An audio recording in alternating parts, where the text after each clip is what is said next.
Musique classique française. Pour cette partie, je vais commencer d'une manière assez originale, puisque je vais vous présenter un compositeur encore très peu connu, Charles Valentin Alkan. Ce compositeur et pianiste français est né en 1813 à Paris et y est décédé en 1888. Il a notamment été un contemporain de Frédéric Chopin dans la lignée du mouvement romantique qui avait lieu dans le courant du XIXe siècle.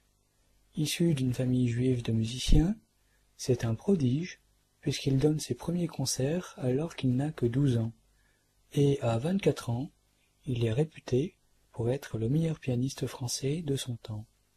Par la suite, il devient également un pédagogue de renom, et à la mort de Frédéric Chopin en 1849, les élèves de ce dernier se tournent alors vers lui pour pouvoir bénéficier de son savoir.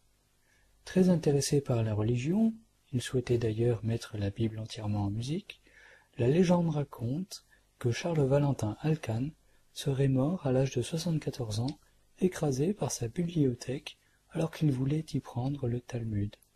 Officiellement toutefois, il est décédé suite à un accident domestique, sans plus de précision.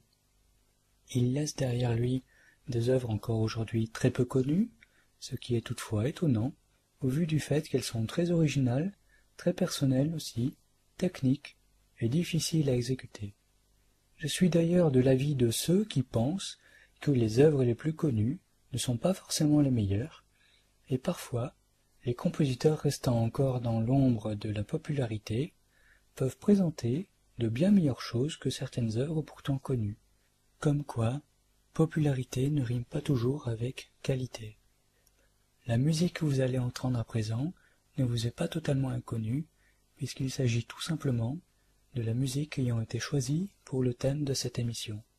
Il s'agit de l'étude finale de l'opus 39, étude numéro 12, surnommée « Le Festin d'Ésope », pièce pour piano, composée en 1857, avec au piano Bernhard Ringhuysen.